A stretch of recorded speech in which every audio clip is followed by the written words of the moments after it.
Good morning, student. Welcome in Gurukulam Academy, Delhi. Today we shall discuss about the Indian Constitution. Our basic Indian Constitution was basically divided into 22 parts, and 22 parts was more further classified with the help of 395 articles. Apart from parts and articles, there were 8 schedules which were included in our Indian Constitution. If you want to make control in Indian polity subject, then it is necessary you have to know the 12 parts, 395 articles and 12 schedules briefly. आज हम बात करेंगे भारतीय संविधान के बारे में। हमारा जो ओरिजिनल भारतीय संविधान था वो 22 भाग 395 अनुच्छेद और 8 अनुसूचियों में विभक्त था। हालांकि कुछ अमेंडमेंट हुए, कुछ संशोधन हुए, उसके साथ साथ कुछ आर्टिकल्स उसमें ऐड किए गए, कुछ शेड्यूल्स अनुसूचियां जोड़ी गई। लेकिन अगर आप इंडियन पॉलिटी सब्जेक्ट में भारतीय राज्य व्यवस्था में अपने कमांड बनाना चाहते हैं तो आपको इंडियन कॉन्स्टिट्यूशन के पार्ट्स, आर्टिकल्स एंड शेड्यूल्स, भाग, अनुच्छेद और अनुसूचियों की जानकारी होनी चाहिए। तो आज हम इंडियन कॉन्स्टिट्यूशन के parts and articles and schedules के बारे में इंट्रोडक्शन लेंगे कि आखिर किस तरह से जो हमारा संविधान है वह कैसे 22 पार्ट में बटा हुआ है। हालांकि हम इसको एकदम से डीप में नहीं पढ़ पाएंगे, लेकिन हम बेसिक जो मेन ओवरव्यू है वो लेने की कोशिश करेंगे, जो कि हमारे UPSC exam point of view से इम्पॉर्टेंट है। और एक बात और हम आपको बताना चाहेंगे, लास्ट क्लास में हमने डिस्कस किया था कि किस तरह से different sources of the different countries were adopted by our constitution assembly to construct our constitution. हमने लास्ट क्लास में ये देखा था कि किस तरह से जो डॉक्टर भीमराव अंबेडकर जी थे वो हमारे इंडियन कॉन्स्टिट्यूशन को ड्राफ्ट करने के लिए डिफरेंट कंट्रीज़ के जो कॉन्स्टिट्यूशन है उसको स्टडी किए थे। उसके साथ साथ जो अच्छी प्रोविजंस थे, जो अच्छी बातें थी, उसको हमारे इंडियन कॉन्स्टिट्यूशन को इंक्लूड किया और ऐसा एक सिस्टम बनाया जिससे जो कॉन्स्टिट्यूशन को इतना मजबूती प्रदान की, इतना जो हार्डनेस दिया, ताकि उसको आप देखेंगे कि आज तक कोई इतना ज़्यादा चेंज नहीं कर पाया। हालांकि हम अपने ज़रूरत के अकॉर्डिंग गवर्नमेंट जो है चेंज करती है, लेकिन आप देखेंगे उसमें ऐसे प्रोविज़न्स हैं जो इंडियन सिटीजन्स को अपने राइट्स भी देते हैं। तो इससे हमने लास्ट क्लास में भी डिस्कस किया था कि जब भी आप कोई चीज़ अगर ड्राफ्ट करने जा रहे हैं तो आपको सबको रिलेट करना होगा। जैसे कि इंडियन एक रिलीजियस कंट्री है और अगर if you are following any religion तो आपको अपने रिलीजन के साथ साथ सभी रिलीजन्स का रिस्पेक्ट करना होगा। और not only one religion, if the religious people of every religion will respect the religion of each other, then the religious controversy will definitely end in India। अगर हम जो एक रिलीजन के फॉलोवर है वो इस तरह से, जिस तरह से हमारा कॉन्स्टिट्यूशन बना वैसे ही हम अब सोचेंगे कि हमारा रिलीजन्स भी बन जाए तो रिलीजियस जो कंट्रोवर्सी है वो कहीं ना कहीं एंड हो जाएगी। अदरवाइज आप देखेंगे कि जो रिलीजियस कंट्रोवर्सी है उसको सभी लोग बढ़ाने की कोशिश करेंगे, ख़त्म करने की कोशिश नहीं करेंगे, क्योंकि इससे सबकी दुकान चलती है। खैर, जब आप if you will B able to solve this controversy then you will have to solve the problem। जब आप इसके एबल हो जाएंगे तो आपको ये सॉल्व करना पड़ेगा ब्यूरोक्रेट्स में जा करके। ठीक है, तो आइए आज हम बात करते हैं इंडियन कॉन्स्टिट्यूशन के बारे में, ब्रीफली जानकारी लेंगे। एक और बात हम आपको इंडियन कॉन्स्टिट्यूशन से रिलेटेड बोलना चाहेंगे कि जैसे आप देखेंगे इंडिया जो है रिलीजियस कंट्री है, यहाँ पर बहुत सारे रिलीजन्स के जैसे Hinduism, Islamic culture and Jainism, Buddhism and Parsism, some Christian के पीपुल्स भी रहते हैं। ठीक है, हम अपने घर में जो अपने रिलीजियस बुक्स है वो तो रखते ही हैं। जैसे हिंदुज़म में जो बुक्स चलती हैं, वेद, पुराण एंड रामायण, महाभारत, ये सब हम रखते हैं। ठीक है, उससे हमको गाइडेंस भी मिलता है और बहुत सारे सोसाइटी के जो एक्टिविटीज़ है वो भी हमको उससे नॉलेज मिलता है। उसके साथ साथ अगर आप इस्लामिक कल्चर का तो आप देखेंगे द हॉली बुक जो उनके रिलीजन का है वो कुरान जो है वो हम रखते हैं, क्योंकि उससे भी हमको इंस्पिरेशन मिलता है। अगर हम सिखिज़म की बात करें तो गुरु ग्रंथ साहब आप देखेंगे हर घर में रहता है ये सिखिज़म में। अगर हम जैनिज़्म, बुद्धिज़्म में बात करें तो उनके भी जो हॉली बुक्स हैं वो हम अपने घर में रखते हैं बहुत ही रिस्पेक्ट के साथ। अगर क्रिश्चियनिटी की बात करें तो आप देखेंगे द गुड बुक बाइबल जिसको बोलते हैं वो भी वो अपने घर में रखते हैं। रीडिंग करें ना करें ये तो अपनी पर्सनल चॉइस की बात है, लेकिन हम उसको बहुत रेस्पेक्ट के साथ रखते हैं। और अगर कोई उस बुक के साथ कुछ गलत करने की कोशिश करता है तो हम उसको बचाते हैं, क्योंकि उससे हमारा रिलीजन जो है कहीं ना कहीं डेंजर में आता है और हम उसके लिए एक्शन लेने की कोशिश करते हैं। ठीक है, ये करना भी चाहिए, क्योंकि बिफोर द डेमोक्रेसी ऑटोक्रेसी जो है हमको इतने सालों तक गवर्न करके लेके आया था। ठीक है, और हम रिलीजन को एकदम से छोड़ भी नहीं सकते, क्योंकि हजारों सालों से हमको गवर्न करके लेके आए। तो अच्छी बात है कि अपने अपने रिलीजियस बुक्स को हमको अपने घर में रखना चाहिए, उनसे पढ़ना चाहिए। और आप देखेंगे कोई भी रिलीजन्स के आप फॉलोअर्स होंगे, रिलीजियस बुक हमेशा ह्यूमैनिटी की सर्विस सिखाती है। तो ऐसा नहीं है कि एक रिलीजन के बुक को हमको पढ़ना चाहिए, दूसरे रिलीजन। आप देखेंगे कोई भी रिलीजन हो, आप अगर हमने रिलीजन्स के क्लासेस लिए हैं उसमें अगर आपने देखा होगा डीप में, तो आप देखेंगे कि सारे रिलीजन्स का जो गोल था that was the same, to serve the humanity. ठीक है, तो ये तो अच्छी बात है कि हम अपने घर में रिलीजियस बुक्स रखते हैं, उसको रेस्पेक्ट करते हैं और उसकी रीडिंग भी करते हैं। लेकिन अब देखिए after independence of the India, जो the country is running from the democracy. ठीक है, डेमोक्रेसी चल रही है, और डेमोक्रेसी का जो सबसे हॉली बुक बोल सकते हैं वो होता है इंडियन कॉन्स्टिट्यूशन, भारतीय संविधान की बुक। तो हालांकि हम देखिए रिलीजियस बुक तो रखते हैं, लेकिन अभी जो हमको गवर्न करना है, अगर कोई if suppose if any citizen is Hindu, ठीक है, कोई सिटीज़न मुस्लिम है, कोई सिटीज़न सिख है, कोई सिटीज़न ईसाई है, कोई बौद्ध है, कोई जैन है, तो कौन हमको हमारे रिलीजन को फॉलो करने के लिए गवर्न कर रहा है? कौन हमको हमारे रिलीजन से कन्वर्ट कोई भी हम जब तक नहीं चाहेंगे तब तक नहीं करा सकता? कौन ऐसा जो बुक है या कौन ऐसा सिस्टम है जो हर रिलीजन्स को, चाहे उसके टेम्पल्स हो, चाहे मॉस्क्यू हो, चाहे चर्च हो, चाहे गुरुद्वारा हो, चाहे कोई भी वर्शिप प्लेसेस ऑफ वर्शिप हो, उसको गवर्न करता है? ये एक प्रश्न हमको पूछना चाहिए, क्योंकि हम अपने रिलीजन्स को तो बचाते हैं, लेकिन जो रिलीजन्स को बचाता है वो कौन है? तो वो है that is Indian constitution given by the constituent assembly, जो हमने लास्ट क्लास में देखा था। तो देखिए, चाहे आप कोई भी रिलीजन्स के फॉलोअर हो, आपको ये बात पता होनी चाहिए कि if we are free to follow any religion then this is only by the our constituent assembly and its president was Dr. Bhimrao Ambedkar. अगर भीमराव अंबेडकर जी ये प्रोविजंस नहीं करते तो आप देख सकते हैं कि आज इस कंट्री में हो सकता है कोई भी रिलीजन्स एक फर्स्ट पोजीशन में होता और जो डिफरेंट रिलीजन्स है वो आज डोमिनेट हो जाते हैं, या फिर आप देख सकते हैं कि कहीं ना कहीं एंड हो जाते हैं, जैसे आप दूसरे कंट्रीज़ में देखते होंगे।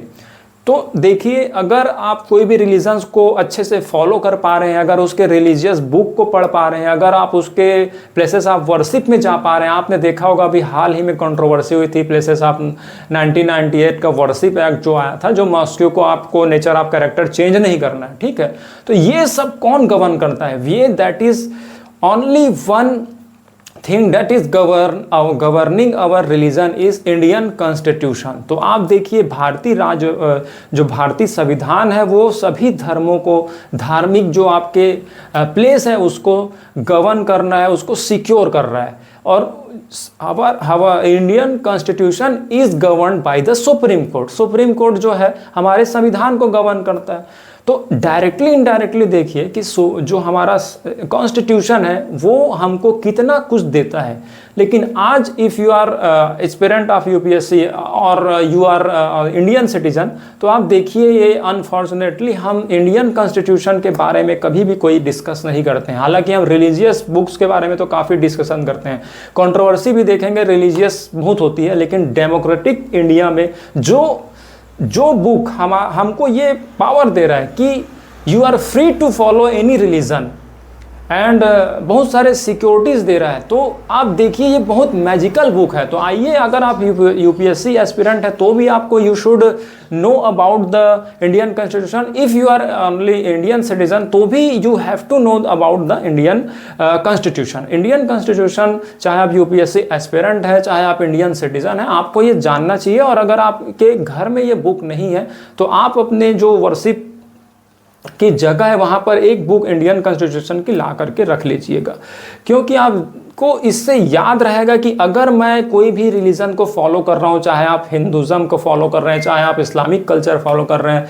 चाहे आप जैनिज़्म फॉलो कर रहे हैं, चाहे आप बुद्धिज़्म फॉलो कर रहे हैं, तो उसके बगल में, उसके नीचे या उसके आसपास इंडियन कॉन्स्टिट्यूशन रखिएगा। उससे क्या होगा कि आपको ये याद आते रहेगा कि यही इंडियन कॉन्स्टिट्यूशन है जो हमको ये पावर दे रहा है कि हम अपने रिलीजन को फॉलो कर सकें। तो देखिए, रिलीजन को भी फॉलो करना ज़रूरी है, लेकिन डेमोक्रेसी को भी जानना ज़रूरी है। तभी आप देखेंगे जो मिस आपको गाइड कर दिया जाता है, चाहे वो इंडियन मीडिया की तरफ से हो, चाहे इंडियन पर्सन्स की तरफ से हो, कहीं ना कहीं आप देखेंगे जो विश्वगुरु भारत बनेगा वो नाम से नहीं बनता है। कोई भी कंट्री विश्वगुरु तब बनती है जब उसकी जो सिटीजन्स हैं वो कहीं ना कहीं नॉलेजफुल हो जाते हैं। पहले भी भारत विश्वगुरु था तो इसके सिटीजन्स जो है वो काफ़ी नॉलेज वाले थे, ठीक है। तो आप देखिए, जब तक आप इंडियन कॉन्स्टिट्यूशन को नहीं जानेंगे तब तक आपको डेमोक्रेसी समझ नहीं आएगी और कंट्रोवर्सी होते रहेगी। तो आप, आई होप दैट इस क्लास को देखने से पहले आप, हमारी ये आपसे रिक्वेस्ट होगी कि आप इंडियन कॉन्स्टिट्यूशन लेकर के आएँ और जहाँ प्लेसेस ऑफ वर्शिप है आपको यहाँ वहाँ पर आप रख सकते हैं। उससे आपको याद आते रहेगा कि ये जो बुक है वो हमको पावर दे रहा है इस देश में रहने का। क्या क्या पावर होगा वो तो हम डिस्कस करेंगे धीरे धीरे, ये जो पार्ट्स है 22 पार्ट्स उसमें, लेकिन वो बुक आपको याद दिलाते रहेगा, उसका भी हमको रिस्पेक्ट करना जरूरी है, ठीक है। तो अब देखते हैं 22 पार्ट्स का ब्रीफ हिस्ट्री लेते हैं, ठीक है। If you are UPSC student तो भी आपके लिए काम आएगा, if you are normal citizen तो भी आप you can watch this class.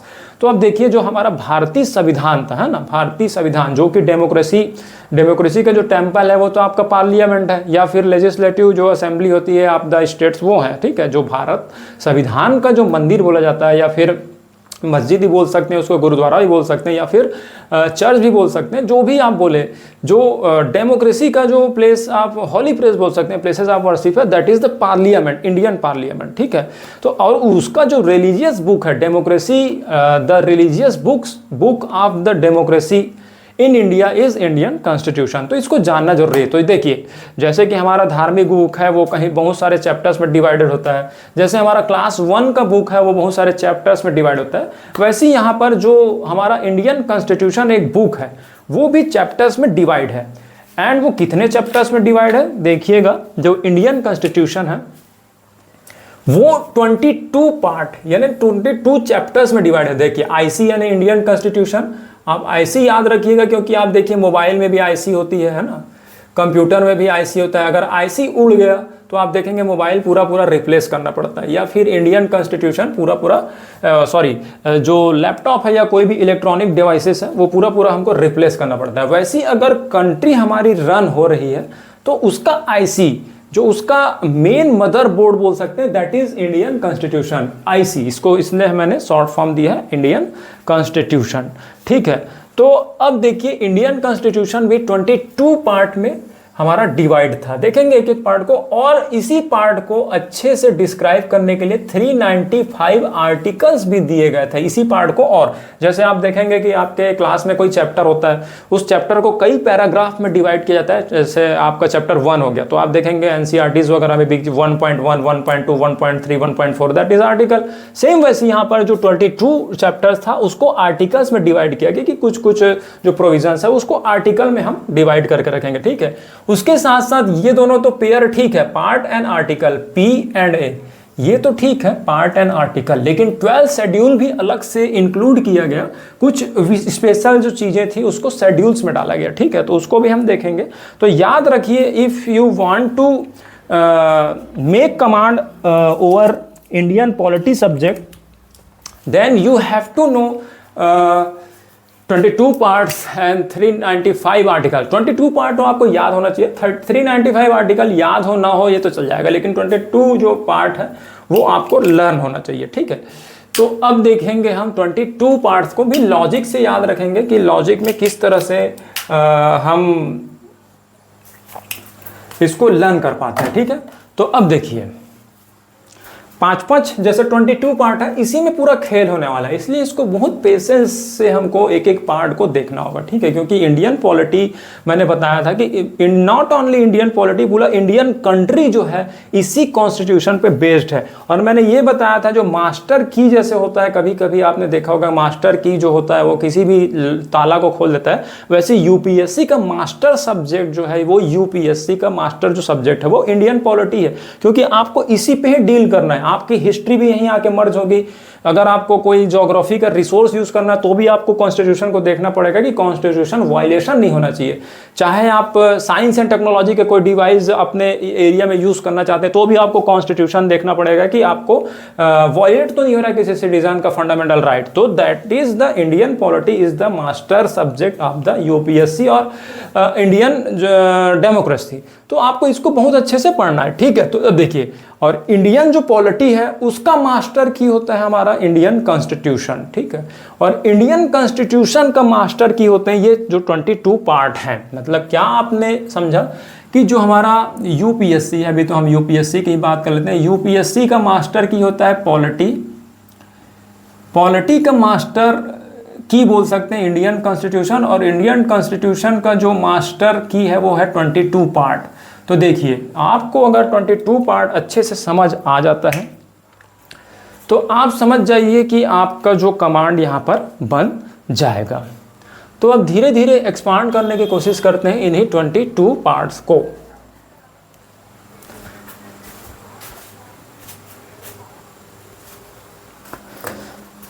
देखिए, part 1, article 1 to 4, the union and its territories, ये पार्ट 1 में दिया गया, ठीक है। पार्ट 1 में क्या है, आर्टिकल 1 to 3 है, और यूनियन एंड इट्स टेरिटरीज मतलब हमारे इंडिया की बात की गई है यूनियन में, और उसके टेरिटरी मतलब कौन कौन से स्टेट्स हैं, नए स्टेट्स कैसे बन सकते हैं, अगर कोई एग्जिस्टिंग स्टेट्स है उसके नेम में चेंज करना है या फिर उसके बाउंड्रीज को रीड्रॉल करना है, तो ये सब जो प्रोसीजर है वो दिया गया है पार्ट 1 में। क्यों? क्योंकि आप देखेंगे अगर कंट्री होगी तभी तो उसके सिटीजन्स को आप कुछ दे पाएंगे, है ना। तो इंडियन कॉन्स्टिट्यूशन का पार्ट 1 जो है वो कंट्री को डिसाइड करता है कि कितने स्टेट्स होना चाहिए, क्या क्या प्रोविजंस हो सकता है, और कब कब हम नए स्टेट्स क्रिएट कर सकते हैं, नेम्स कन्वर्ट कर सकते हैं, या फिर एग्जिस्टिंग स्टेट का ही 2 पार्ट में उसको डिवाइड कर सकते हैं। ये सब दे रखा है पार्ट 1 में। तो the union and its territories, ठीक है, आपको ये क्लियर हो गया होगा कि पार्ट 1 में है the union and its territories. अब देखिए, कंट्री तो बन गई, तो कंट्री में आ जाते हैं उसके सिटीजन्स, ठीक है। अब सिटीजन्स के लिए ही सिटीजनशिप, तो पार्ट 2 में आप देख सकते हैं कि सिटीजनशिप दिया गया है, and the article is from 5 to 11। तो आप देख सकते हैं सबसे पहला पार्ट में हमने कंट्री रखा, union and its territories. Part 2 में जब उसमें सिटीजन्स आ रहे हैं तो उनको सिटीजनशिप कैसे दिया जा सकता है, उसकी सिटीजनशिप को कैसे ख़त्म किया जा सकता है। हमने पढ़ा भी था कि जो सिंगल सिटीजनशिप का जो प्रोविजन था that was taken from the great Britain.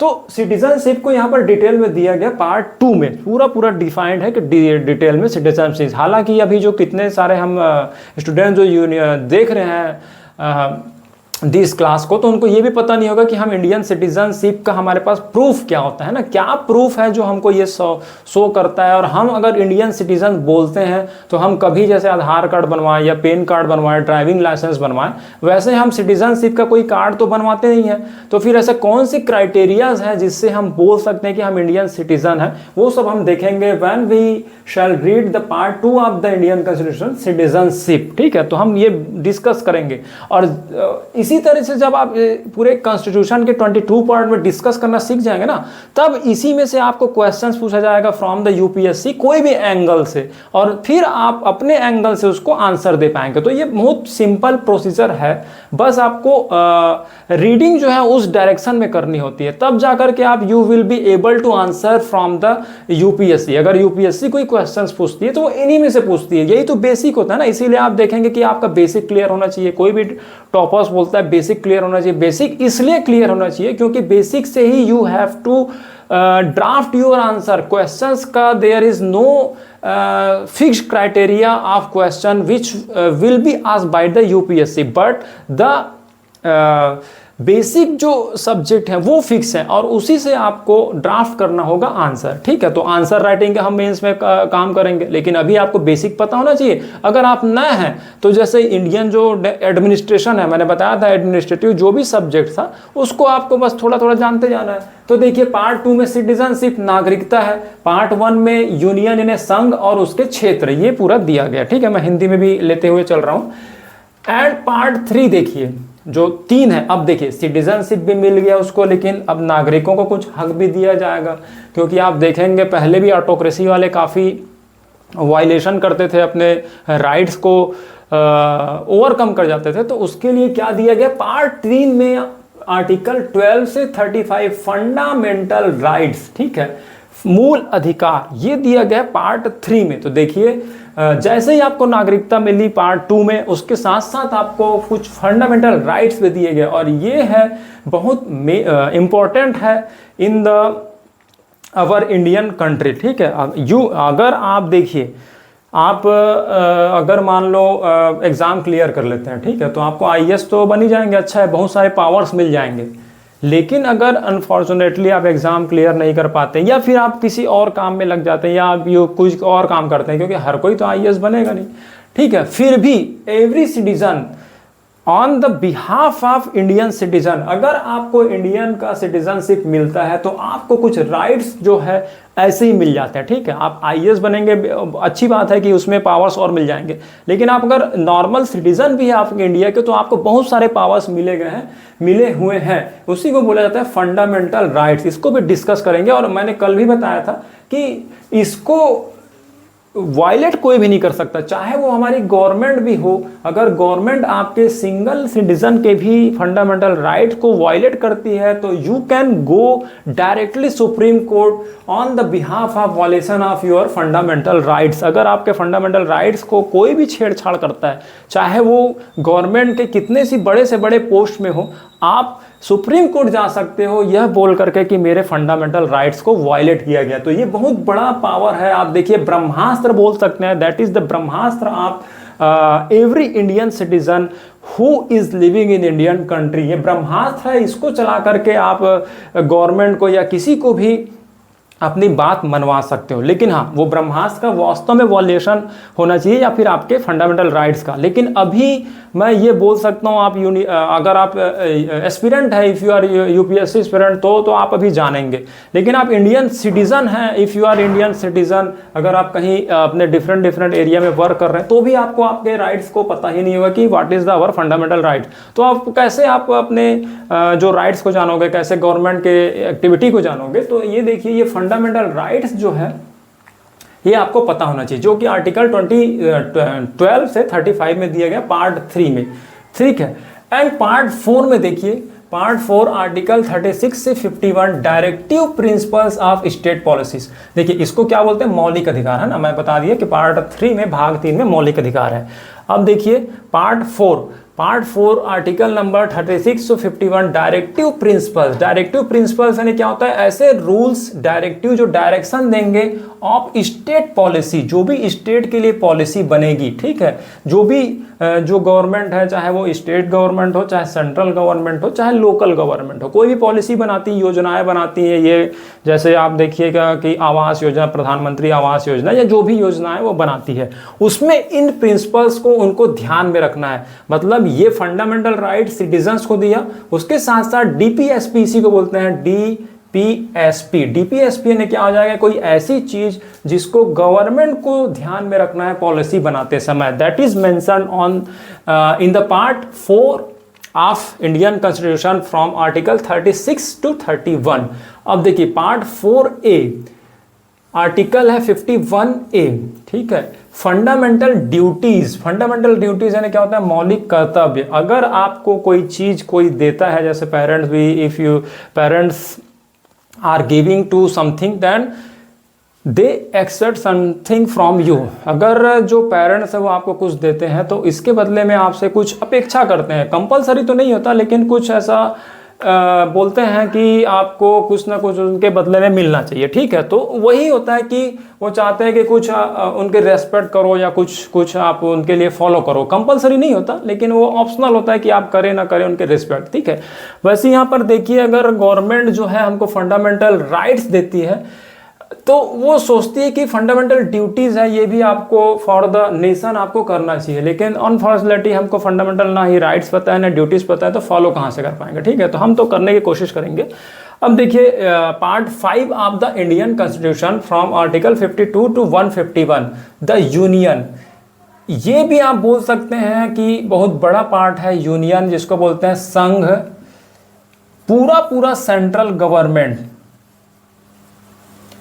की प्रोविजंस सेंट्रल गवर्नमेंट के, ठीक है। जैसे आप समझ जाइए कि जो भी सीबीआई है, ईडी है, यहाँ से लेकर के पीएम तक, लोकसभा जो है आपका, अपर हाउस लोअर हाउस के जो मेंबर ऑफ पार्लियामेंट है, एमपीज है, वो कैसे चुने जाएंगे, सुप्रीम कोर्ट जो है वो कैसे, उसके जजेस जो है, जैसे हाल ही में अभी ओथ सेरेमनी हुई है न्यू जो चीफ जस्टिस उनकी, तो उनका जो चीफ जस्टिस है कौन उनको ओथ सेरेमनी में कौन ओथ दिलाएगा, एंड कैसे इम्पीचमेंट होगा, कैसे उनको हटाया जा सकता है, कैसे चुना जा सकता है, सब कुछ प्रोसीजर जो है इसी में डिफाइंड है, ठीक है। कौन से में? पार्ट 5 में। तो ये भी आप याद रखिएगा, पार्ट 5 जो है वो काफ़ी इंपॉर्टेंट है, द यूनियन, ठीक है। तो एक बार रिकॉल देख लिए, पहले में हमने क्या किया, territory, union and territory defined हुआ है। उसके बाद citizenship, fundamental right, DPSP, fundamental duties and the union, 5 याद हो गया। अब देखिए 5 में हम ब्रेक करेंगे, 5, 5, 5, 5 और 2। इस तरह से, इस लॉजिक से जब लर्न करेंगे तो आपको ये पार्ट लर्न होगा, है ना। पार्ट तो आपको लर्न होना चाहिए। उसके बाद जब आप अंदर घुसेंगे क्वेश्चंस के अंदर, तो क्वेश्चन इन्हीं पार्ट में से बनेंगे। जो PSIR है ना, public political science and international relation, चाहे कोई भी सब्जेक्ट हो, पॉलिटी हो, तो इसी पार्ट के अंदर से क्वेश्चन आएगा। तो सबसे पहले आपको जैसे किसी घर में जाना है तो आपको डोर पता होना चाहिए। तो इसके अंदर अभी हम जाएंगे इन द पॉलिटी सब्जेक्ट, तो आपको ये डोर पता होना चाहिए, ठीक है, कि कौन से पार्ट से क्वेश्चन आया है। अब देखिए part 6, article from 152 to 237 the states. इसमें आपके सीएम उनके साथ साथ आप देखिए कि MLAs, member of legislative assembly, इनका जो सिलेक्शन कैसे होगा, गवर्नर का सिलेक्शन कैसे होगा, कैसे उसको हटाया जा सकता है, हाई कोर्ट के जो जजेस हैं उनको कैसे रखा जाएगा, कैसे हटाया जाएगा। जो भी स्टेट गवर्नमेंट के अंतर्गत जो भी गवर्नमेंट बॉडीज़ आती हैं, चाहे वो कॉन्स्टिट्यूशनल बॉडी हो, चाहे स्टेचुटरी बॉडी हो, कोई भी, या सेमी जुडिशियल बॉडी हो, जुडिशियल बॉडी हो, कोई भी बॉडी हो सकती है। जैसे आप देखेंगे ना कि कोई समझ जाइए कि संस्था होती है, जैसे एक शासकीय संवैधानिक होती है, गैर संवैधानिक होती है, न्यायिक संस्था होती है, सब कुछ is mention in the state वाले पार्ट है। मतलब यूनियन के जस्ट बाद 6 में आ गया आपका स्टेट। अब देखिए पार्ट 7 आर्टिकल है 238, एक ही आर्टिकल है 238, the states in part of B of the first schedule. देखिए जो भी स्टेट्स है part B of first schedule, तो शेड्यूल हम जब 12 डिस्कस करेंगे तो उसमें भी जो पार्ट बी होगा उसका फर्स्ट शेड्यूल के पार्ट बी के स्टेट के बारे में थोड़ा सा यहाँ पर डिस्क्रिप्शन डिटेल दिया हुआ है। पार्ट 8 में देखिए from 239 to 242 the union territories आप देखे होंगे, यूनियन टेरेटरीज जो कि चीफ कमिश्नर वाला रीजन हुआ करता था इन द ब्रिटिश गवर्नमेंट, जिसको चीफ कमिश्नर मतलब सेंट्रल गवर्नमेंट से डायरेक्ट उनको रूलिंग होती है, जिसको संघ शासित प्रदेश बोलते हैं। ठीक है, अभी 8 है हमारे इंडिया में, 8 यूनियन टेरेटरीज। तो आप देखिए उसके बारे में डिस्क्रिप्शन दिया गया है कि इसके गवर्नर कैसे उसको गवर्नमेंट चलेगा। ठीक है, तो ये आपका पार्ट 8 में। पार्ट 9 में देखिए, पार्ट 9 243A से 243O द पंचायत यानी समझ जाइए कि लोकल गवर्नमेंट। ठीक है, अब देखिए central government part 5, part 6 state government, and part 9 में जो है local government panchayat. Part 9A 243P to 243ZG the municipalities, यानी कि आप देखिएगा नगर निगम, नगर पंचायत, ये सब जो बोलते हैं वो। ठीक है, तो आप देख सकते हैं कि पार्ट 9 में, मतलब आप देखिए गवर्नमेंट के एरिया से अगर देखेंगे कि कौन कौन से पार्ट में गवर्नमेंट का डिस्क्रिप्शन दिया गया, डिटेल दिया गया, तो पार्ट 5, पार्ट 6, 5, 6 एंड 9, इसमें आप देखिएगा central government, state government and local government 5, 6 और 9, ठीक है। संघ सरकार भाग 5 एंड राज्य सरकार भाग 6 और स्थानीय सरकार भाग 9, क्योंकि 3 तरह के गवर्नमेंट हमारे इंडिया में चल रही है। आप देखिएगा central government, state government and local government, ठीक है। सबके अलग अलग काम है और उसको भी डिटेल में करेंगे। जब धीरे धीरे आपका बेसिक फाउंडेशन बनता जाएगा, बढ़ता जाएगा, तब आपको क्वेश्चन जो है समझ आने लगेंगे, है ना। इसीलिए आप क्वेश्चन अभी से प्रैक्टिस करते रहिए, भले समझ आना है, लेकिन जब आप इन जो सब्जेक्ट्स को जानने लगेंगे तो you will be able to answer of the UPSC question from pre और मेन्स, ठीक है। कोशिश करेंगे, ठीक है। उसके साथ साथ आप देखिए पार्ट जो 9th है वही बी, पार्ट 9 जो है पार्ट 9th है, 9th भी इसी में डिवाइडेड है, ठीक है।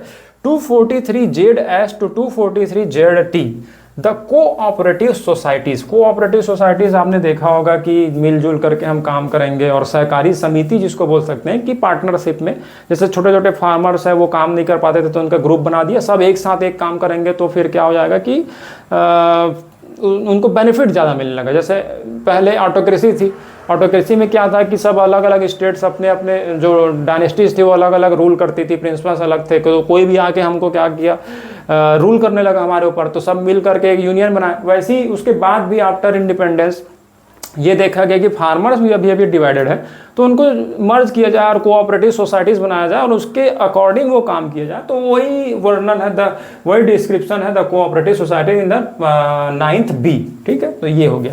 अब देखिए पार्ट 10 में, part 10 article 244 to 244A the scheduled and tribe area, scheduled and tribal areas. आप देखेंगे अनुसूचित और जनजाति क्षेत्र, अगर ये क्राइटेरिया मिल जाता है तो आप देखेंगे कि कुछ कुछ स्पेशल प्रोविजंस मिल जाते हैं। आप भी देखेंगे कि जो कुछ कुछ एरियाज है उसको शेड्यूल्ड ट्राइब एरिया बोला जाता है, ट्राइबल एरिया बोला जाता है, उनको कुछ कुछ विशेष प्रोविजंस दिया जाता है। तो उसके लिए अलग से यहाँ पर part is given in our Indian constitution, ठीक है। अब देखिए पार्ट 11, पार्ट 11, तो देखिए पार्ट फिर से हम 6 से लेकर 10 तक रिवाइज करते हैं। पार्ट 6 में है स्टेट्स, पार्ट 7 में है वो भी स्टेट्स ने कुछ स्पेशल स्टेट मान लीजिए, फर्स्ट शेड्यूल के कुछ स्पेशल स्टेट्स।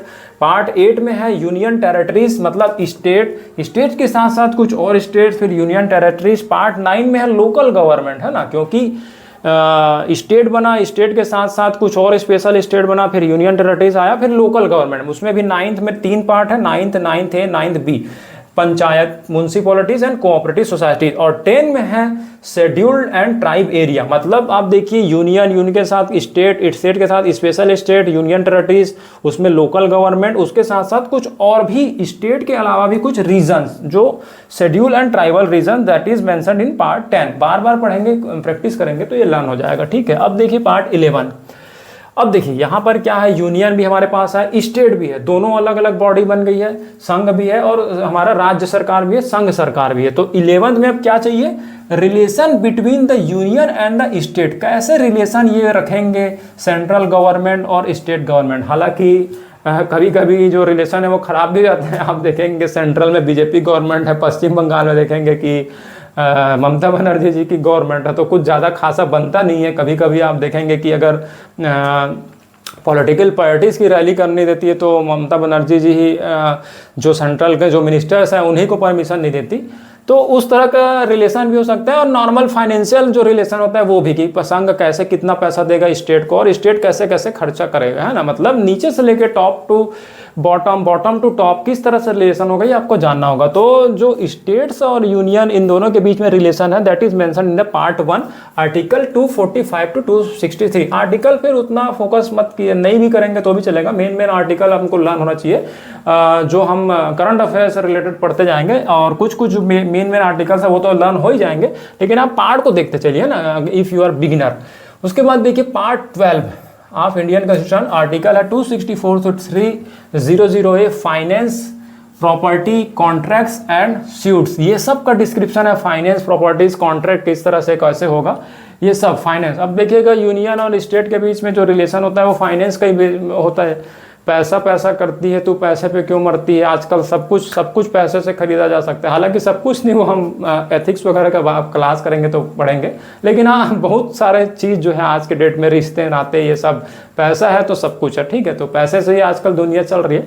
वही जो पार्ट 12 में डिस्क्रिप्शन है, finance, property, contract and suits for the Indian country. हमारे फाइनेंस नहीं है ना, तो आप ये मत समझ लेना कि ये हमारे पैसा से कमाने का शेयर मार्केट वगैरह का इसमें आइडिया तो नहीं है, नहीं, इसमें देश का फाइनेंस कहाँ से आता है वो सब हम देखेंगे।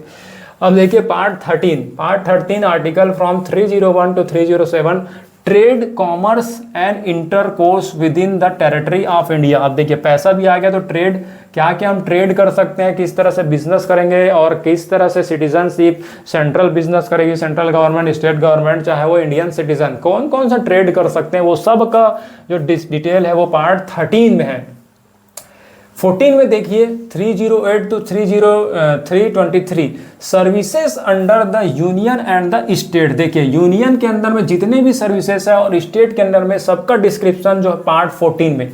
तो देखिए पार्ट 13 में आपको बिजनेस करने का यहाँ पर परमिशन दे रहा है, या लॉजिक से याद रखिएगा, सबसे पहले बिजनेस, उसके बाद जॉब, ये याद रखिए, क्योंकि आप देखिएगा सबको जॉब नहीं मिल पाएगा ना, आप देखेंगे खुद आपको, you will be able to do any work. आप सोचेंगे कि 10 लाख प्रिपेयर कर रहे हैं, हमने जो टर्मिनोलॉजी उसमें बात की थी, और आप देखेंगे लगभग सीरियस जो कैंडिडेट होते हैं वो 5 लाख तक ही अपीयर हो पाते हैं। तो कहीं ना कहीं 5 लाख के 5 लाख कहीं ना कहीं एबल तो होते हैं, क्योंकि वो अपीयर होने यूपीएससी में, ठीक है। अदरवाइज आप देखेंगे 140 करोड़ वाले पॉपुलेशन में अगर 5 लाख ही ये सब सब्जेक्ट पढ़ रहे हैं, जबकि ये तो 140 करोड़ को पूरे जानना चाहिए।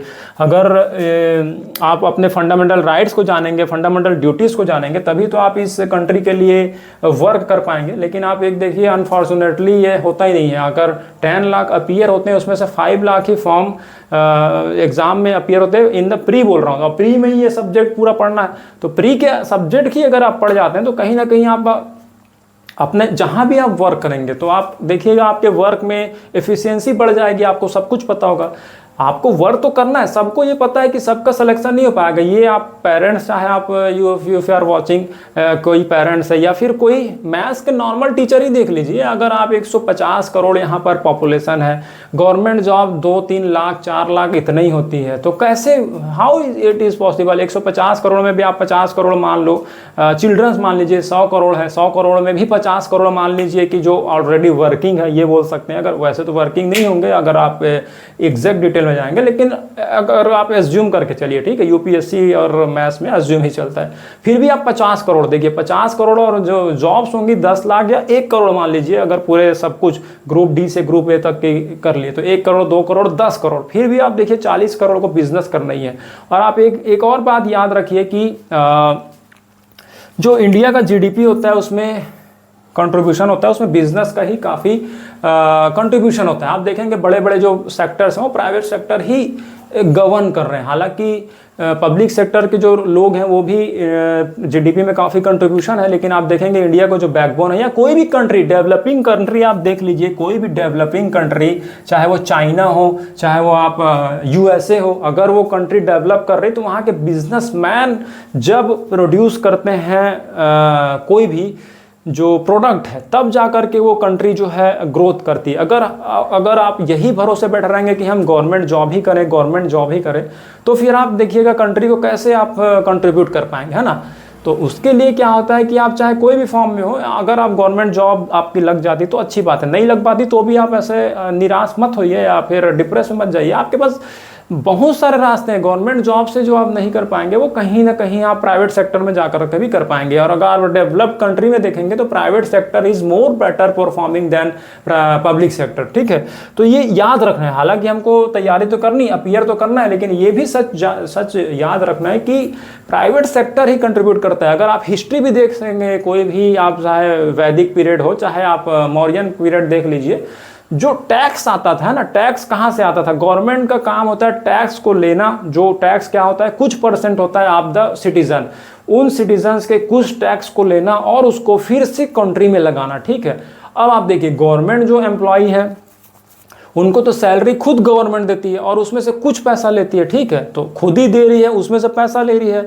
लेकिन जो पब्लिक जो प्राइवेट सेक्टर का एम्प्लॉय है वो पूरा पूरा जो अर्निंग कर रहा है वो अपना खुद कर रहा है, वो टैक्स दे रहा है अपने पूरे पूरे सेविंग में से। तो आप देखेंगे इसी से आप अगर आप यूएफएआर या क्योंकि सी सेट भी है यूपीएससी में, तो आप देखिए कि जिसको पूरा गवर्नमेंट दे रही है वहाँ से कुछ पैसा ले रही है, और जिसको गवर्नमेंट कुछ नहीं दे रही है, हालांकि ये सब फंडामेंटल राइट्स वगैरह दे रखी है, लेकिन ऐसे फाइनेंशियली कुछ नहीं दे रही है, उसके बाद उससे पैसा ले रही है। तो आप देखिए प्रोडक्टिविटी किस पे आएगी, है ना। एक आप इसको फैमिली से ही देख लीजिए, एक बच्चा है, उसको मान लो दो बेटे हैं किसी फादर के, तो एक बेटा को गवर्नमेंट खुद ही फादर जो है खुद पैसे दे रहे हैं, उसमें से 10 रुपये दे रहे हैं, उसमें से मान लो 1 रुपये वापस ले रहे हैं फॉर द घर को चलाने के लिए, और एक बेटा है उसको कुछ भी नहीं दे रहे हैं, उसको उससे 1 रुपया ले रहे हैं, तो उसका जो एफिशिएंसी होगा वो उसका जो कंट्रीब्यूशन होगा वो ज़्यादा माना जाएगा, ठीक है, क्योंकि वो तो स्ट्रगल ज़्यादा कर रहा है ना, उसको तो ये भी पता नहीं है कि मेरा हर महीना इनकम आ पाएगा कि नहीं आ पाएगा, फिर भी वो टैक्स दे रहा है। तो आप देखिए प्राइवेट सेक्टर को यहाँ पर बूस्टअप होना पड़ेगा, ठीक है।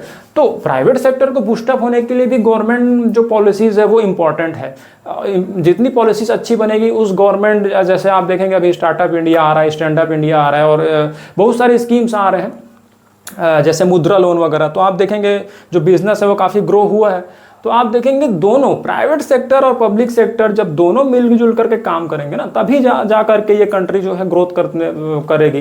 तो आप केवल गवर्नमेंट जॉब ये आप कहीं न कहीं गलत थिंकिंग छोड़ दीजिए। हालांकि इसको एक हॉबी की तरह पढ़ते चलिए, और जहाँ भी आप जाएंगे this knowledge will be useful to you, ठीक है। तो यहाँ पर देखिए पार्ट जो 14 है उसमें सर्विसेज का डिस्क्रिप्शन दिया गया, पार्ट 13 में ट्रेड एंड पार्ट 14 में सर्विसेज, ठीक है।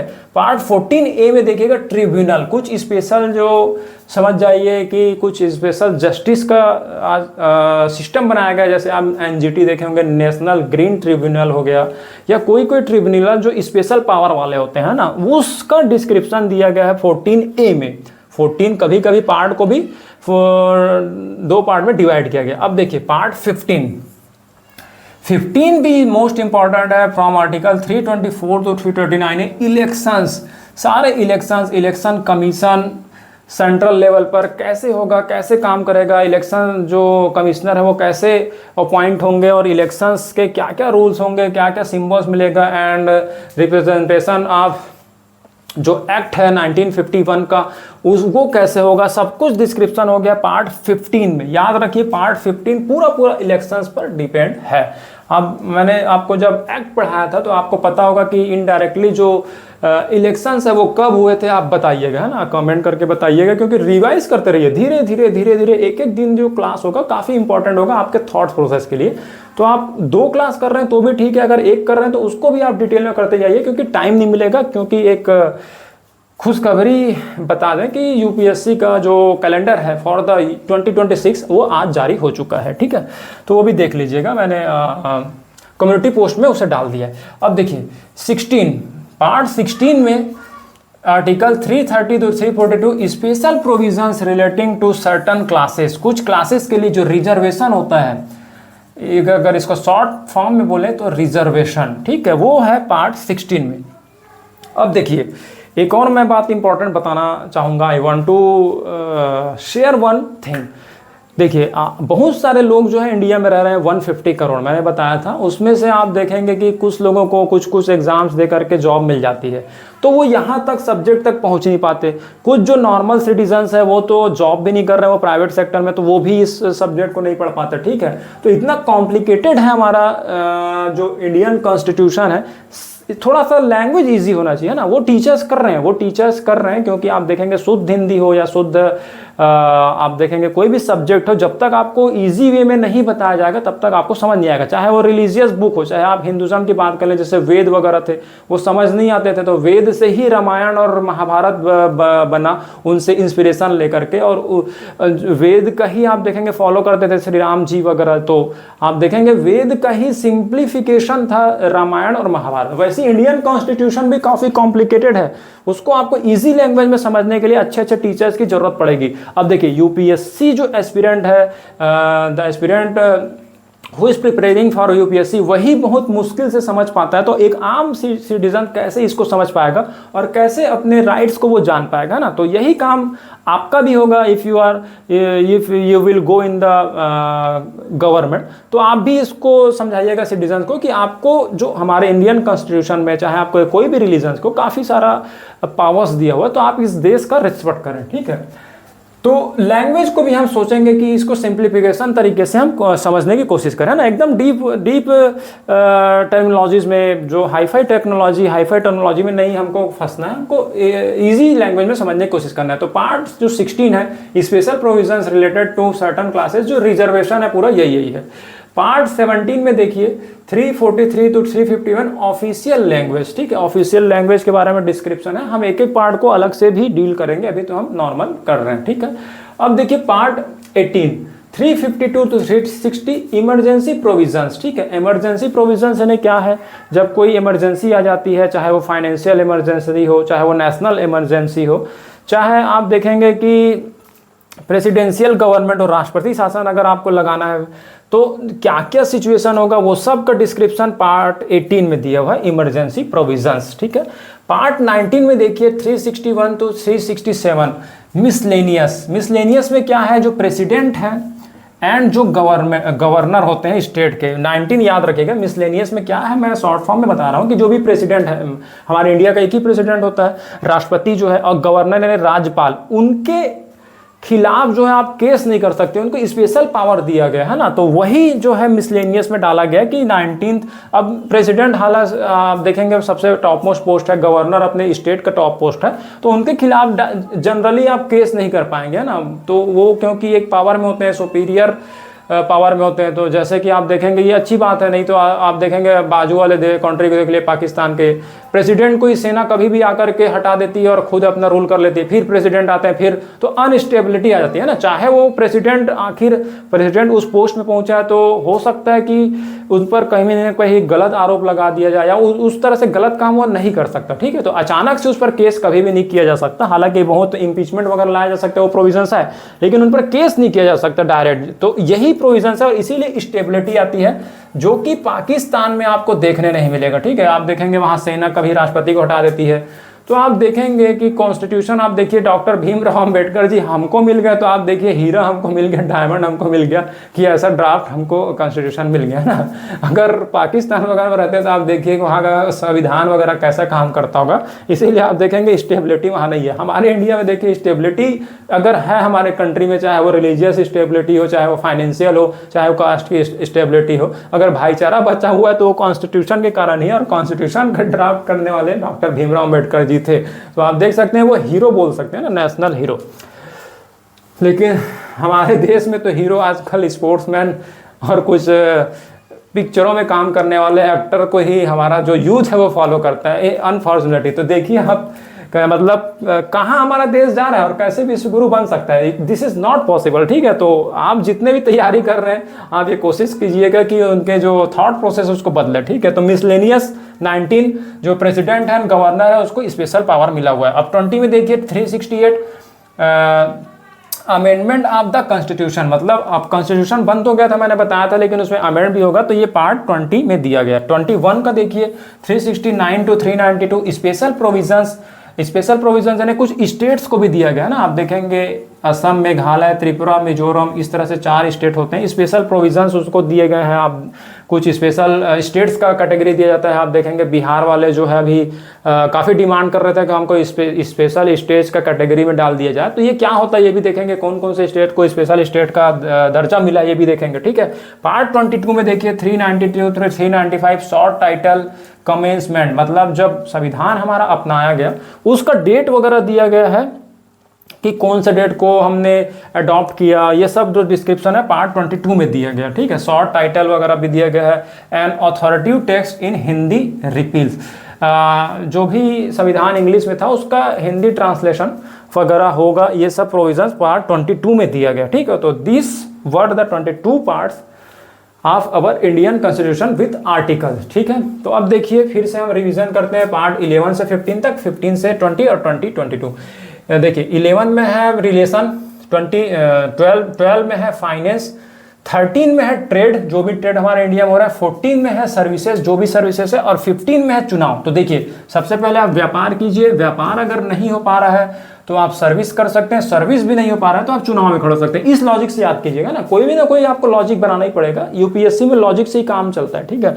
तो आप देखिए 11th में तो रिलेशन है, 12th में फाइनेंस है, पैसा है, और पैसे अगर आ गया तो आपको ट्रेड करना है, ट्रेड अगर नहीं कर पा रहे तो जॉब कीजिए, जॉब भी अगर नहीं कर पा रहे तो इलेक्शन में आ जाइए। 5 आपका क्लियर है, ठीक है, यहाँ से 15 तक। 16 में क्या हो रहा है, सब कुछ चल रहा है, लेकिन आप देखेंगे कि उसके बाद भी क्लासेस के साथ कहीं ना कहीं भेदभाव हो रहा था। तो 16 में क्या किया गया, स्पेशल प्रोविजंस दिया गया।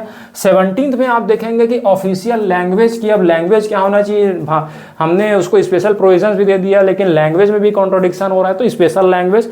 और 18 में आप देखेंगे इमरजेंसी प्रोविजंस, अगर मान लो सब कुछ ठीक चल रहा है फिर भी इमरजेंसी आ गई तो क्या इमरजेंसी प्रोविजंस हो सकता है। 19 में जो हमारे मिसलेनियस है, प्रेसिडेंट गवर्नर को स्पेशल पावर दिया गया। 20 में आप देखेंगे कि अमेंडमेंट कैसे हो सकता है, ठीक है। अब देखिए 11th में temporary transitional and special provisions, कुछ टेम्पररी प्रोविजंस दिए गए थे स्टेट को। तो 21 में जो है special provisions for the state, और 22 में है आप समझ जाइए कि कमेंसमेंट याद रख लीजिएगा, कमेंसमेंट यानी कि कब कब ये अडॉप्ट किया गया। तो this were the 22 part and article, ठीक है। अब हम देखते हैं 12 शेड्यूल, इसी क्लास में देख लेते हैं 12 शेड्यूल। आपको याद तो हो गया ना, देखिए लर्न भी कर लीजिएगा कि आप देखिएगा सिटीजनशिप कहाँ से लिया गया है, तो ये ब्रिटेन से लिया गया, ठीक है। फंडामेंटल राइट्स यूएसए से, यहीं से कई तरह से इसको देखना पड़ेगा। सिटीजनशिप कहाँ से लिया गया, ब्रिटेन से, ठीक है। Fundamental right USA. डीपीएसपी कहाँ से लिया गया आप बताइए, मैंने आपको बताया था उस समय DPSP directive principle of state policy, ये कहाँ से लिया गया है। फंडामेंटल ड्यूटीज तो आप देख सकते हैं कि फंडामेंटल ड्यूटीज रसिया से लिया गया, ठीक है। एंड अगर कुछ और भी देखें, इमरजेंसी प्रोविजंस, देखिए इमरजेंसी प्रोविजंस कहाँ से लिया गया है, और यहीं से हम कई तरह से देख सकते हैं कि जो हमारा अमेंडमेंट है, आप देखेंगे मैंने बताया था अमेंडमेंट कहाँ से लिया गया, साउथ अफ्रीका से लिया गया, ठीक है। तो इमरजेंसी प्रोविजंस मैंने बताया था जर्मनी से लिया गया है। एंड जो डीपीएसपी है, ये बताइए आप कमेंट करके कि ये कहाँ से लिया गया। मैंने आपको कल ही बताया था कि डीपीएसपी जो है कहाँ से लिया गया, आप जल्द से जल्द बताइए, क्योंकि देखिए धीरे धीरे जब आप कॉन्सेप्ट बनाते जाएंगे, धीरे धीरे जब कॉन्सेप्ट बिल्ड करते जाएंगे, तभी आपको पता चलेगा कि किस तरह से जो हमारा कॉन्स्टिट्यूशन है वो ड्राफ्ट हुआ है, और लिंक कर करके हमको पढ़ते जाना पड़ेगा। डीपीएसपी आप बताइए कहाँ से लिया गया, तो डीपीएसपी जो है आयरलैंड से लिया गया, ठीक है। डीपीएसपी है हमारा आयरलैंड से लिया गया है। तो इस तरह से देखिए, और बहुत सारे चीज़ तो गवर्नमेंट ऑफ इंडिया एक्ट से ले लिया गया, ठीक है। तो आप देखते जाइए कि जो पार्ट है उसमें से भी कई जो डायरेक्टली पार्ट है वो कहीं कहीं से लिए गए। तो इस तरह से आप जब लिंक कर करके पढ़ते जाएंगे तो काफ़ी इजी हो जाएगा समझने में, और इसके अंदर जाने वाले तो एक एक पार्ट को हम डिटेल में पढ़ने की कोशिश करेंगे ना। हालांकि पूरा तो नहीं पढ़ पाएंगे, लेकिन जो हमारे एग्जाम के पॉइंट ऑफ व्यू से या फिर हमारे नॉलेज के पॉइंट ऑफ व्यू से इंपॉर्टेंट होगा वो हम देखेंगे। तो अब देखते हैं हम 12 शेड्यूल्स।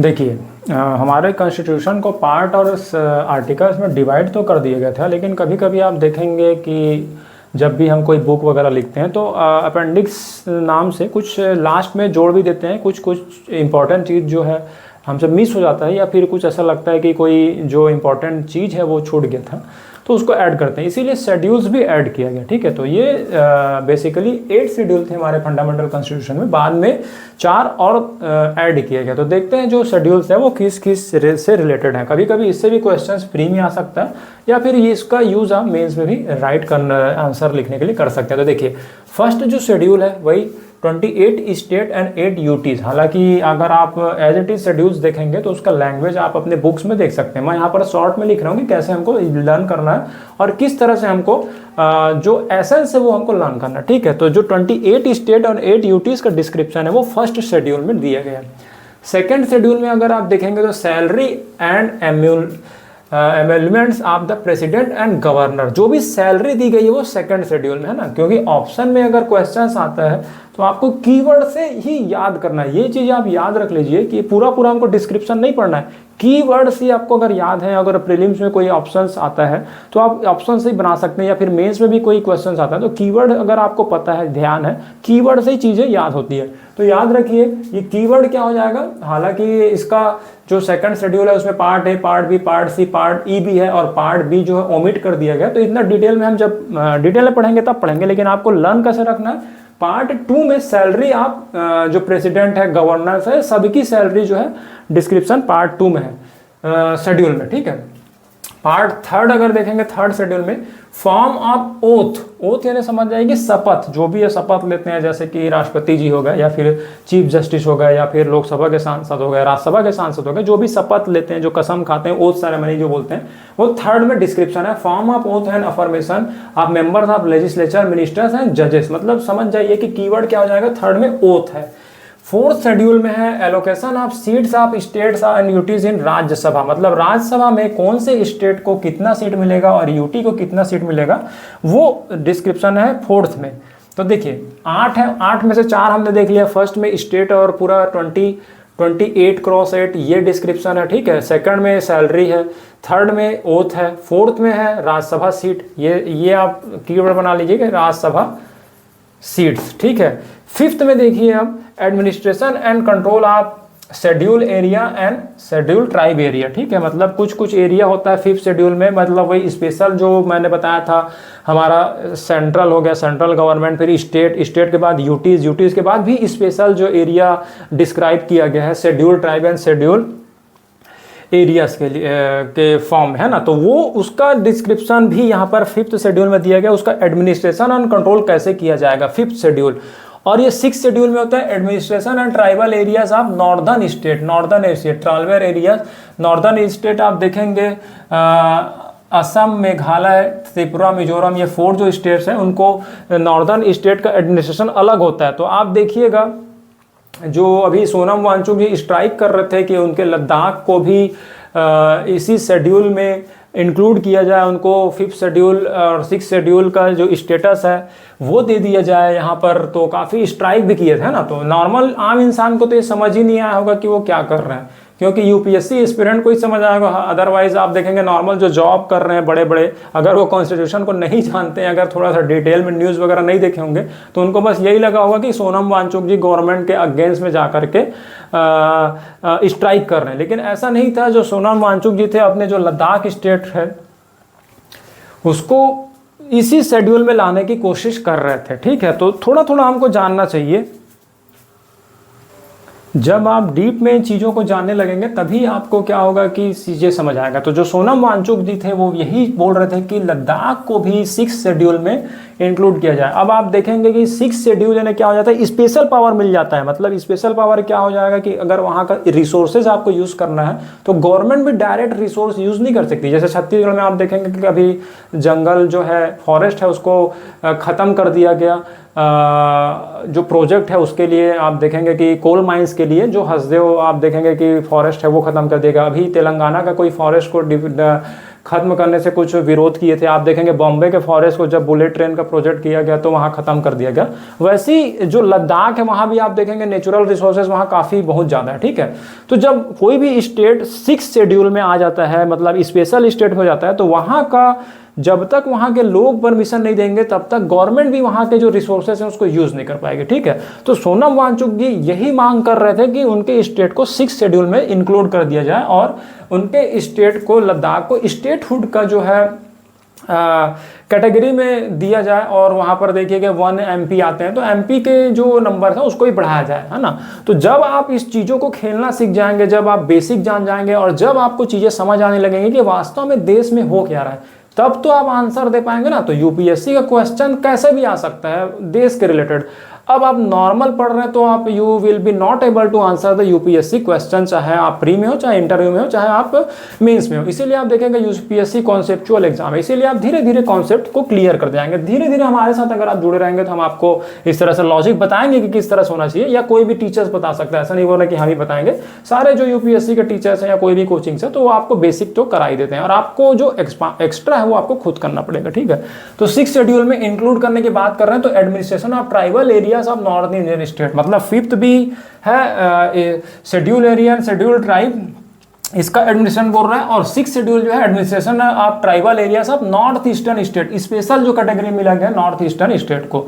7th में आप देखेंगे distribution of power between union and state. 7 जो शेड्यूल है उसमें डिस्ट्रीब्यूशन ऑफ पावर बिटवीन वही यूनियन और स्टेट, जो कि हमने देखा था रिलेशन अभी देखा था पार्ट 11 में दिया गया है यूनियन एंड स्टेट्स, ठीक है, इसके बीच में रिलेशन। लेकिन पावर का डिस्ट्रीब्यूशन 7th में दिया गया कि पावर कैसे कैसे डिटेल होगा। तो देखिए कभी कभी हम कीवर्ड भी यूज़ करते रहेंगे, जैसे यूनियन के लिए यू लिखेंगे, स्टेट्स के लिए एस लिख देंगे, तो आपको समझना होगा, कीवर्ड से हम जल्दी पढ़ पाएंगे, ठीक है। जैसे मैथ्स वगैरह में आप देखेंगे इंजीनियरिंग या फिर मेडिकल के स्टूडेंट कीवर्ड से ही पढ़ते हैं, तो कीवर्ड से पढ़ने में ईजीली हो जाता है, ठीक है। अब 8th शेड्यूल देखिए, 8th शेड्यूल में क्या किया, description of 22 language recognised by the Indian constitution. आप देखेंगे 22 लैंग्वेज होता है जो कि 8th शेड्यूल में है। इन्हीं 8th शेड्यूल का एग्जाम भी होता है। आप देखेंगे एक पेपर होता है अलग से, जो 12th शेड्यूल के जो भी सब्जेक्ट है उसको एक्स्ट्रा ले सकते हैं आप। तो यही 8th शेड्यूल है। अब बहुत सारे स्टेट वाले भी मांग करते थे कि हमारे भी लैंग्वेज को, जैसे छत्तीसगढ़ वाले अभी डिमांड कर रहे हैं कि हमारे भी लैंग्वेज को 8th शेड्यूल में इंक्लूड कर दिया जाए, तो उसका भी कोई क्राइटेरिया होता है कि कैसे हम इंक्लूड कर सकते हैं। तो ये सब 8th शेड्यूल है। तो ये जो 8 हमने देखा शेड्यूल वो तो बेसिक में था। अब देखते हैं 9th, 10th, 11th and 12th schedule. अब देखिए 9th schedule, 10th schedule, 11th schedule और 12th शेड्यूल, ये सब हमारे कॉन्स्टिट्यूशन में बाद में ऐड किए गए थे, ठीक है। 9th शेड्यूल में क्या चीज़ का डिस्क्रिप्शन है, 9th शेड्यूल में देखिए validation of certain act and regulation, जिसको आप कोर्ट में चैलेंज नहीं कर सकते। कुछ ऐसे रूल्स हैं, जैसे मैंने बताया था ना, जो 9th पार्ट था उसमें आप जो प्रेसिडेंट है, गवर्नर है, उसके खिलाफ कोर्ट नहीं जा सकते। वैसे कुछ रूल्स हैं, उसको डिटेल में डाला गया 9th शेड्यूल में कि उसके शेड्यूल को, मतलब जो लॉ होगा 9th शेड्यूल में, वो उस रूल को आप चैलेंज नहीं कर सकते, कहाँ, कोर्ट में, ठीक है। फर्स्ट अमेंडमेंट जो हुआ था हमारे, उसमें इंक्लूड किया गया था 9th जो शेड्यूल है उसको। 10th शेड्यूल देखिए, 10th शेड्यूल में provisions as to disqualification on the ground of defection. Defection यानी क्या हो जाता है, दल बदल नियम। अगर कोई, जैसे कोई कैंडिडेट जीत जाता है और फिर वो दूसरी पार्टी में जाता है, तो वो उसका जो कैंडिडेचर है वो एंड कर दिया जाएगा, खत्म कर दिया जाएगा, ठीक है। अगर पूरी पार्टी जो है उस पार्टी में मर्ज नहीं होती, जैसे कि कोई एक पार्टी में है और कोई बी पार्टी में है, ठीक है। अगर बी पार्टी को मेजॉरिटी मिल जाता है और पार्टी ए का जो है एक मेंबर उसके पार्टी में जाना चाहेगा तो नहीं जा पाएगा। ये सब रूल जो है 10th शेड्यूल में दिया गया है। आप देखेंगे एंटी डिफेकेशन लॉ, इसको अगर याद रखेंगे तो एंटी डिफेकेशन लॉ का इंक्लूड अब ये 52 अमेंडमेंट में 10th शेड्यूल में डाला गया था। 11th में देखेंगे powers, authorities and responsibility of panchayat, यानी पंचायत का क्या क्या पावर होगा, 29 सब्जेक्ट दिया गया है। 73rd अमेंडमेंट में इसको इंडियन कॉन्स्टिट्यूशन में ऐड किया गया था पंचायत से रिलेटेड। और 12th में देखेंगे power, authority and responsibility of municipalities, मतलब आप देखिए कि म्यूनिसिपैलिटीज के पास क्या पावर है, 18 सब्जेक्ट है और 74th अमेंडमेंट में किया गया था। कभी कभी वन लाइनर में ये क्वेश्चन आ जाता है प्री में, तो हमको याद रखना पड़ेगा। मतलब 9th में कुछ स्पेशल रूल्स हैं, 10th में आप देखेंगे एंटी डिफेकेशन लॉ है, पंचायत के पास पावर क्या होगा वो 11th में है, और म्यूनिसिपैलिटी के पास क्या पावर होगा वो 12th में है। तो this were the 22 part, some articles and 12th schedule of Indian constitution. Next class में हम स्टार्ट करेंगे part 1, the union and its territories, और धीरे धीरे पार्ट को डिटेल में पढ़ेंगे, तब जा करके आपको ये पॉलिटी क्लियर हो जाएगी। तो मिलते हैं नेक्स्ट क्लास में। Thank you.